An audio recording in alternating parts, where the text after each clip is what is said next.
Boa noite a todos. Boa noite. Sejam todos bem-vindos à Sociedade Luz, Paz e Caridade. Sejam todos bem-vindos aqui presente e que nos acompanham pelo Facebook. Hoje, antes de iniciarmos a nossa palestra pública, nós temos alguns recadinhos para vocês. A evangelização terminou no ano de 2022, mas nós vamos continuar recebendo todas as crianças que aqui vierem nas terças-feiras, no horário da evangelização como antes era, das 19h45 até as 21 horas. Então, aqueles pais que quiserem comparecer, podem trazer os seus filhos também, que eles vão ser recepcionados durante todo o mês de janeiro e fevereiro também. As aulas das crianças serão do tema das leis morais, da doutrina espírita. Então, será um aprendizado coletivo, tanto dos pais quanto das crianças. Também convido a todos aqui presentes a acompanhar as nossas orações diárias, às 9 da manhã, todos os dias. Indico para quem não conhece ainda, para iniciar o nosso dia com uma oração e guiar os nossos pensamentos para o melhor caminho. É transmitido pelo Facebook apenas e é pelo nosso trabalhador Paulo Saler. Quem desejar reservar um copo de água, um recipiente, uma vasilha, para ser magnetizado durante o passe, pode posicionar próximo de si. E quem não trouxe hoje pode trazer na próxima terça-feira.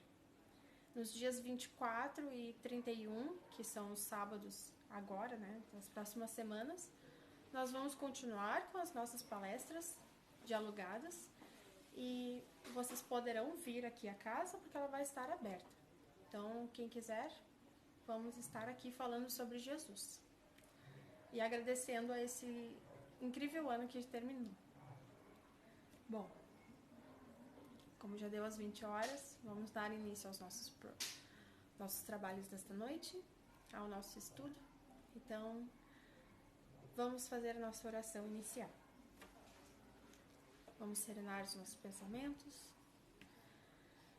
buscando a imagem do nosso Mestre Jesus. Agradecemos, Senhor, toda dádiva que foi nos concedida neste dia, toda a prova que foi colocada em nosso caminho para o nosso melhoramento. Pedimos a sua proteção e também que as luzes que a doutrina espírita vai nos trazer durante esta palestra sejam gravadas em nossos espíritos e que assim possamos sair daqui com mais conhecimento para guiar-nos no nosso cotidiano, no nosso dia a dia com o irmão, com o nosso próximo. Agradecidos e inundados por esta luz e por esperança, vamos iniciar os estudos desta noite. Que assim seja.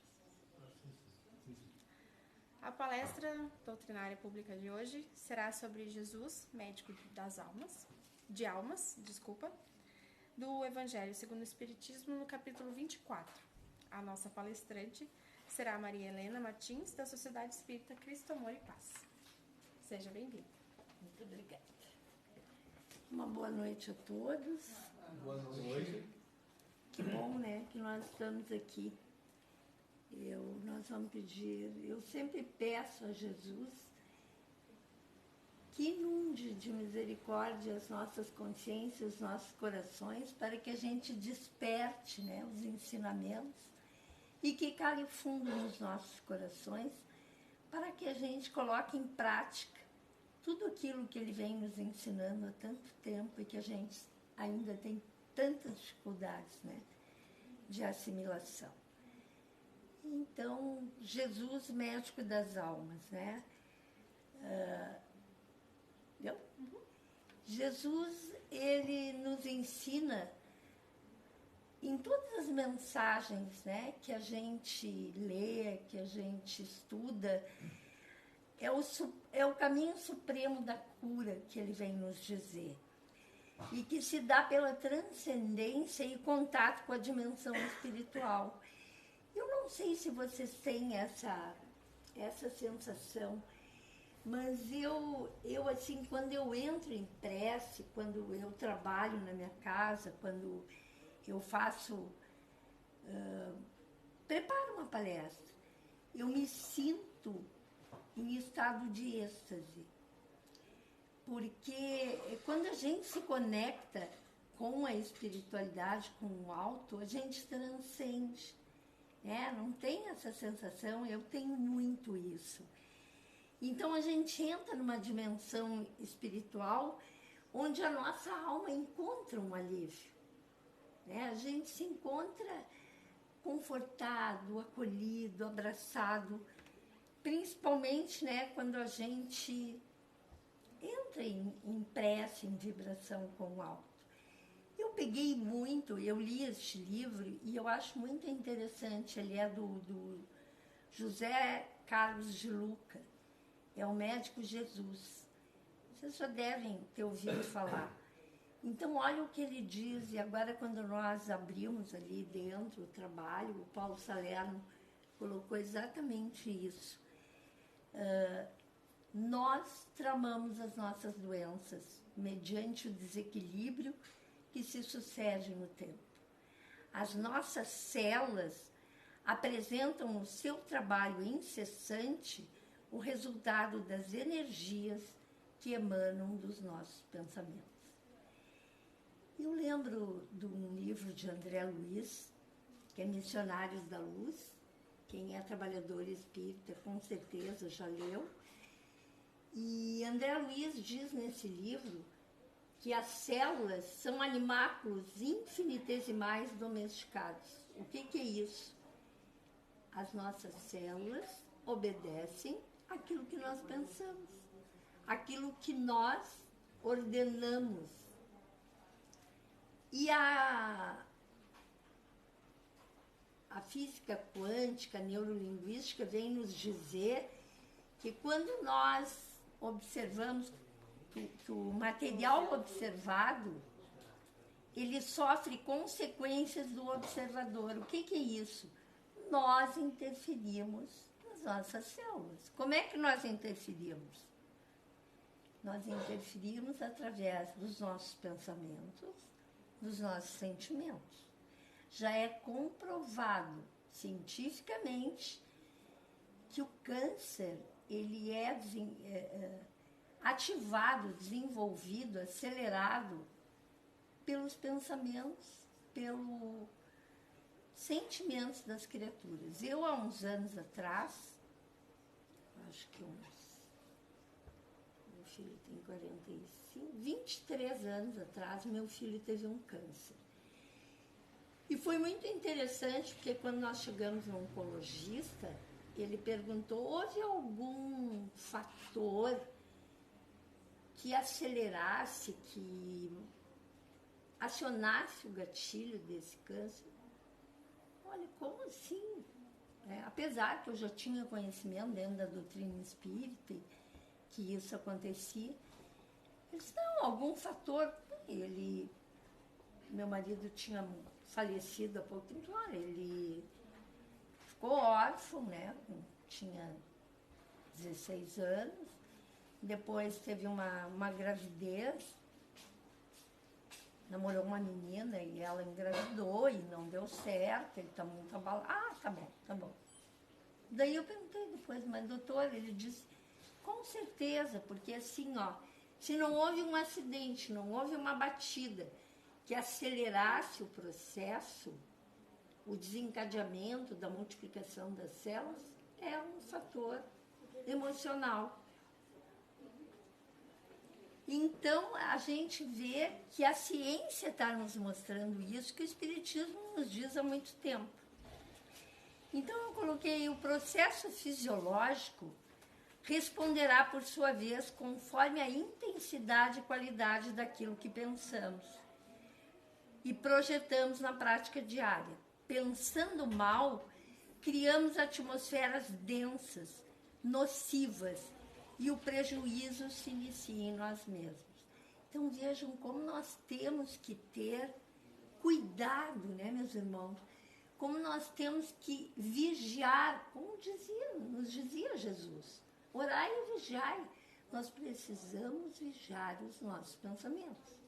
A doutrina espírita vem nos dizer isso, porque nós nos envenenamos. E a gente sente isso, né? No nosso dia a dia, no nosso cotidiano, se nós não temos uma linha de pensamento limpo, a gente sente isso acontece, né? E nós cuidamos diariamente da higiene do corpo, mas negligenciamos o expurgo do nosso lixo mental. Dessa forma, os remédios continuarão sendo meros paliativos, que minimizam os efeitos, mas deixam permanentes as causas. Então, uma coisa que nós precisamos cuidar é do nosso lixo mental, que nós temos dentro das redes sociais, né, da mídia. Nós precisamos cuidar daquilo que nós assistimos, aquilo que nós lemos, aquilo que nós ouvimos, porque fica impregnado em nós. Então, e sabedores que somos disso, nós temos que agir, né, meus irmãos? Não adianta nós esperar que o outro faça por nós, né? Porque nos valer dos médicos terrenos, é óbvio que nós precisamos, né? E minimizamos as nossas dores e sofrimentos. A gente, quando tem, e é uma obrigação, nós sabemos que se tem médicos, se tem remédio, se Deus permitiu que isso acontecesse, a farmacologia está aí para nos auxiliar, nós precisamos procurar, né? Então, há alívios, reparam as nossas forças através da assistência que recebemos dos nossos médicos terrenos. Mas nós não podemos nos esquecer que as doenças do corpo são reflexo das mazelas da alma, né? Nós também temos nesse mesmo livro, que eu acho admirável, Missionários da Luz, o planejamento espiritual que nós fazemos quando nós reencarnamos. Muitas vezes a programação é para virmos com uma enfermidade necessária para o nosso crescimento espiritual. Nós programamos. Eu não sei se os irmãos lembram, tem um caso bem interessante de um rapaz que ele se perdeu pela vaidade na encarnação anterior. E aí, quando ele está programando o modelo biológico, o corpo dele, o mentor orienta e aconselha. Quem sabe tu vem com um probleminha na perna, vem com uma perna mais curta, porque na última encarnação tu te perdeste pela vaidade. Não venha tão bonito.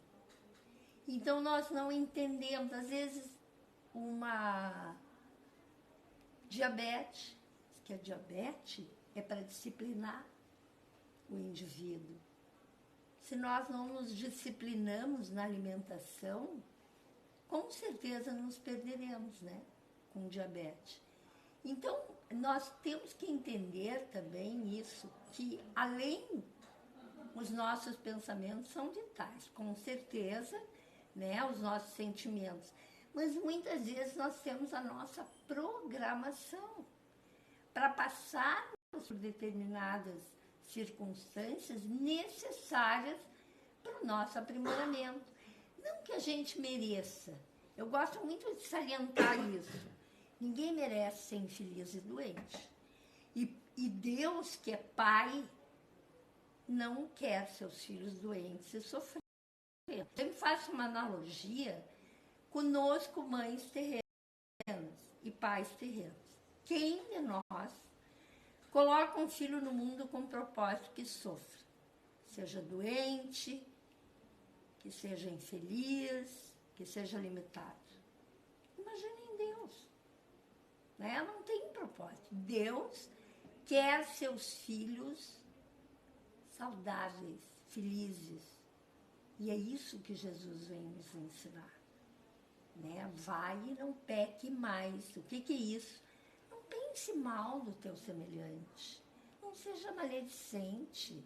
Não seja crítico. Não julgue a tudo e a todos. Mas não é fácil, né, meus irmãos? Na atual conjuntura da nossa sociedade, esses tempos, não está fácil da gente manter. Mas graças a Deus, eu agradeço todos os dias a Deus, a Kardec, por eu conhecer essa doutrina abençoada, que tanto me esclarece, me conforta, né? Porque o Espiritismo, assim, ele não tira o sofrimento. Ele não acaba com o sofrimento das criaturas. O que o Espiritismo nos dá, nos tira, é o desespero. Eu não fico desesperada quando eu perco um ente querido, ou quando um filho meu tem um câncer. Eu pude vivenciar isso. Eu não senti desespero. Porque primeiro nós sabemos que o mundo, que a vida não termina com a morte. Ponto. A vida continua, né? Então, é uma passagem, é um... Olha, eu fui considerada até assim, não é louca. Imagina não se desesperar. Meu filho tinha 21 anos. Mas e aí? E o que eu estudei? Porque uma coisa que a gente vê é que muitas vezes a doutrina não entra na gente, demora, né? Às vezes para dar o despertamento. Eu sempre que faço minhas orações, eu digo muito que Deus desperte a consciência das criaturas. Quando meus filhos me pedem preces, eles, como trabalhadores, são comerciantes, às vezes, mãe, as vendas estão muito difíceis. Reza aí para a gente vender. Bem capaz que eu vou rezar para vender, né? Então eu digo, Senhor, permita que desperte a consciência dessas criaturas, que o mundo não gira em torno do dinheiro. Porque a impressão que eu tenho, e eu fico pensando, será que na idade deles eu era assim? Só vivem em função do ter, do adquirir, de correr, de trabalhar. Mas eu digo uma coisa para vocês, que a bênção é envelhecer. Eu acho maravilhoso estar velha. Porque quanta maturidade, quanta coisa que era muito importante, que tinha uma relevância enorme, hoje o ter, a gente vai se desapegando, que coisa boa é ficar velho. Claro, tem os, como diz ali a Luft, né? Tem as perdas e os ganhos, claro, a pelezinha não é mais lisa, o joelho meio duro, né? O cabelinho branco. Ah, mas a sabedoria, o entendimento, o desapego, que eu mais gostei na minha caminhada, é o desapego. A gente vai desapegando, vai vendo que não é tão importante o ter. Então é muito bom envelhecer. A natureza é muito sábia, né? Então o crepúsculo da existência é incrível de maravilhoso. Olhem só, também é do livro O Médico Jesus. Quando nós pegamos uma estrada errada, ele diz que nós precisamos da conversão, né? Voltar. Na enfermidade ocorre a mesma coisa, diz o De Luca. A doença é um aviso de que estamos dirigindo o carro da nossa vida pela estrada errada. E geralmente essa estrada se chama desequilíbrio. Por isso não há cura verdadeira sem mudança de estrada, sem uma conversão de nossa parte. E aí, eu convido vocês a fazermos uma retrospectiva quando nós batemos boca com alguém na hora da refeição, ou próximo da refeição, antes ou depois. Como é que cai o alimento dentro do nosso estômago? Nos pesa a comida, né? Dá dor de cabeça, às vezes oprime o peito. As pessoas têm alteração, depressão em função da emoção. Então, nós sabemos que nós estamos em desequilíbrio. E isso, eu acredito muito nisso. Nós treinamos. Nós precisamos treinar. Quando alguém nos desequilibra, não é o outro que nos desequilibrou. Eu permiti que o desequilíbrio tomasse conta de mim. Então, vejam, quando a doença nos visita, primeiro, perguntemos: o que será que Jesus está querendo me dizer com isso? O que será que eu tenho que aprender com essa enfermidade, com esta dor, com esta angústia, com esta depressão, com esta ansiedade?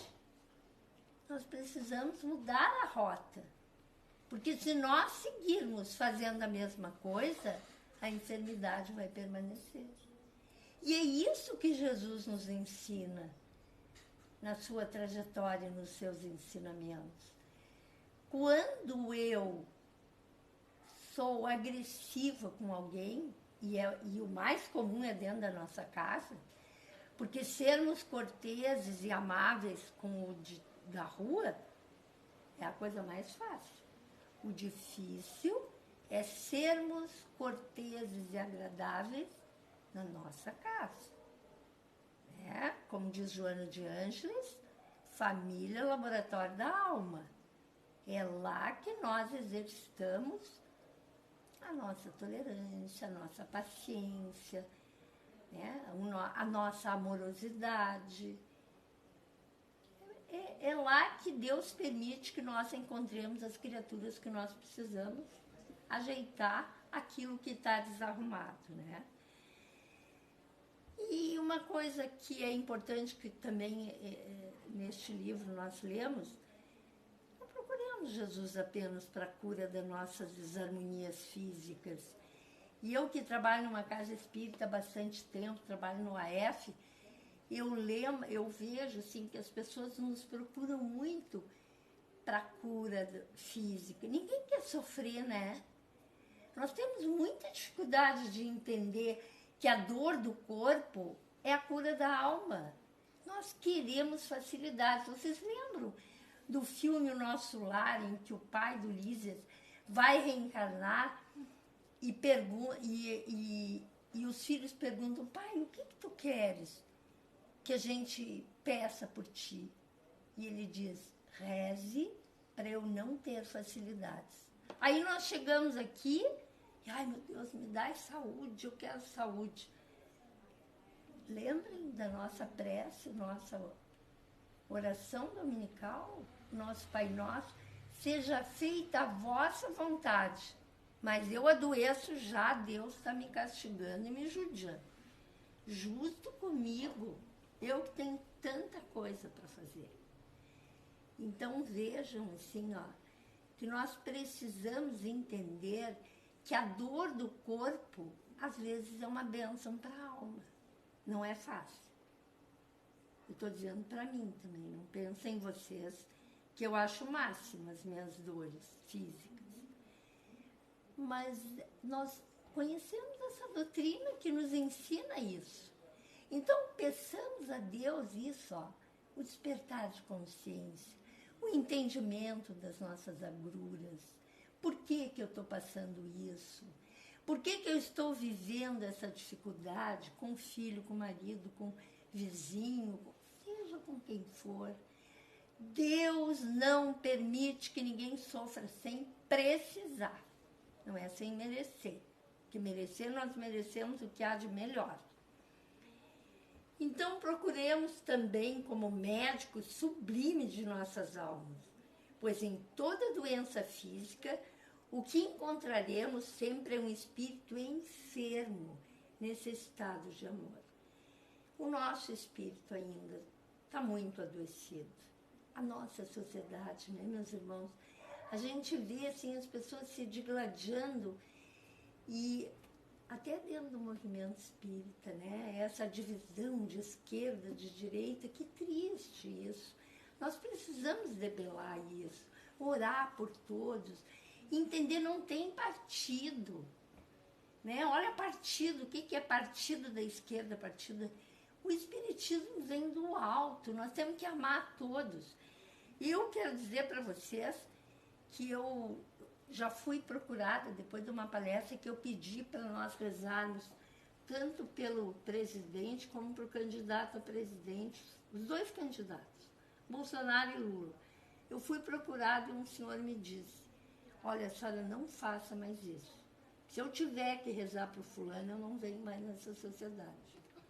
Que sociedade enferma, é nosso irmão. Deus ama os dois do mesmo jeito, por pior que sejam.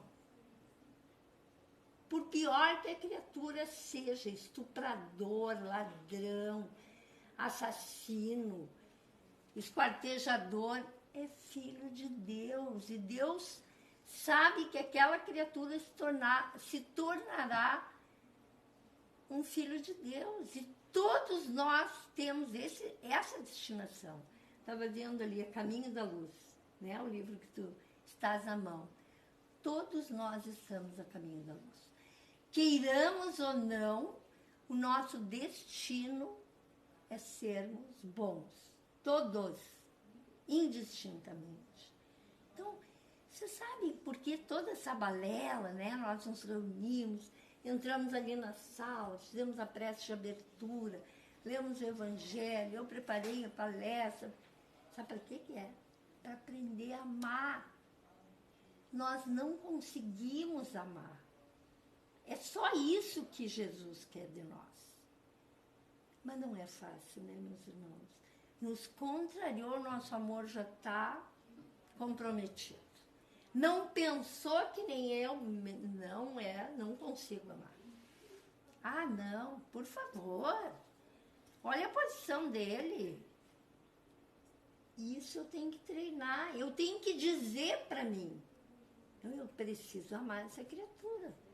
Mesmo que ela pense diferente de mim. Mesmo que ela manifeste contrariedades que eu acho um absurdo. Mas eu preciso aprender a amar todos. E olhem só, que eu achei maravilhoso isso. Pense na doença como uma professora de seu aprimoramento espiritual. Como alguém que veio salvar de um caminho perigoso em que você se conduzia e não percebia. A doença é o caminho que poderá levá-lo a uma vida mais saudável e feliz, desde que não mergulhe nas águas da revolta e do desespero. Vejam que é importante isso também. Nós não podemos nos revoltar.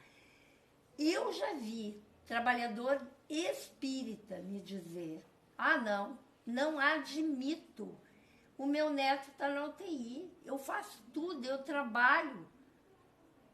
E o meu neto na UTI, doente, e talvez morra? Não. Que Deus é esse? Não despertou, né, meus irmãos? Ainda não chegou o momento. Porque cada um, eu também, há uns anos atrás, eu não acreditava em Deus. Eu tive um momento na minha vida que eu achava que Deus e aquela cadeira era a mesma coisa, porque eu achava Deus injusto.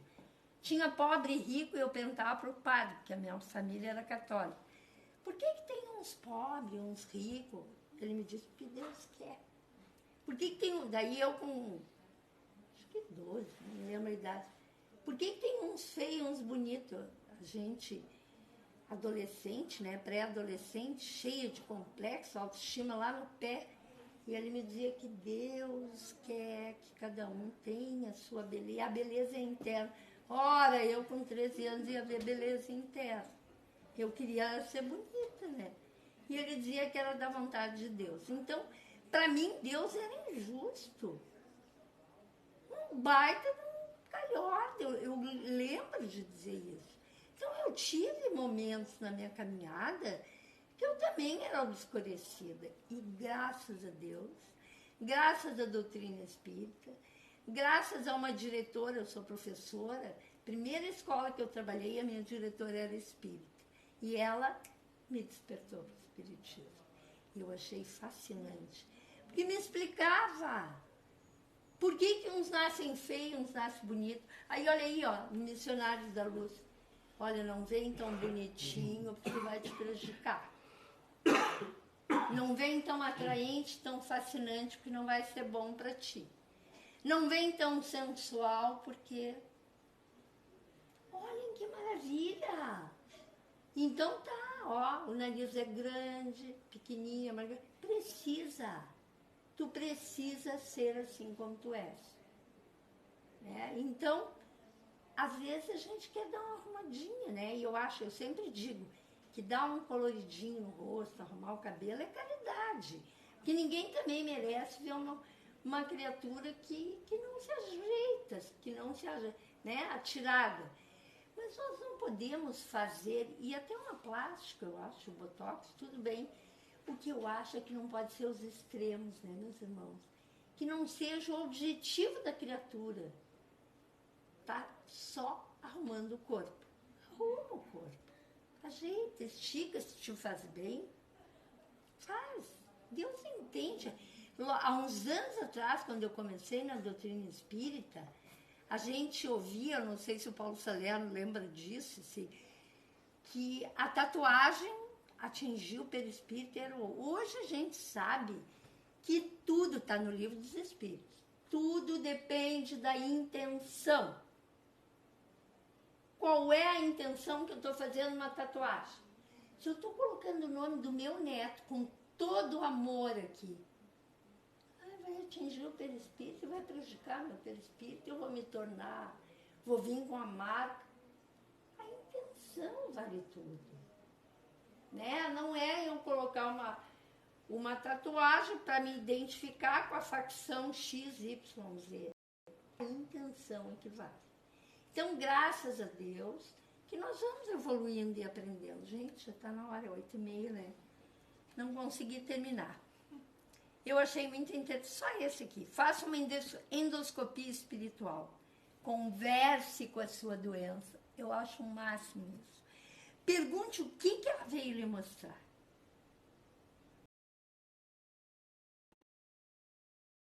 O que é essa dor, meu joelho? Quer dizer, ninguém se cura verdadeiramente sem se olhar bem fundo com os olhos da alma. Isso Jesus nos ensinou, com as curas que ele fazia. Né? E assim, ó, orai e vigiai. Perdoai, vamos perdoar, vamos amar, vamos ter paciência com as pessoas que nós convivemos e vamos ter palavras otimistas. Vamos ver como é que tu vai, como é que eu vou, né? Com esse... Não, vou bem, graças a Deus, estou aqui, né? Tô caminhando, estou andando, estou numa casa espírita, estou aprendendo. Estou muito bem. Pensamento tem cor, tem vida. O pensamento tem forma. Então, nós precisamos pensar bonito. Muito obrigada por terem me ouvido. Eu teria mais coisas, mas a língua fala muito, se mexe muito e aí me atrapalha. Uma boa noite para todos e muito obrigada. Nós que agradecemos a ótima palestra. E cala-te boca, cala-te boca. Todos os pontuamentos ficaram com certeza gravados aqui na minha memória. Muito agradecidos estamos pela sua palestra. Espero que retorne à nossa casa. Pode terminar depois, na próxima. Bom, convido a todos agora, os médiuns, para o passe. Peço que se posicionem. E convido a todos a elevar o nosso pensamento. Respirar fundo. A serenar.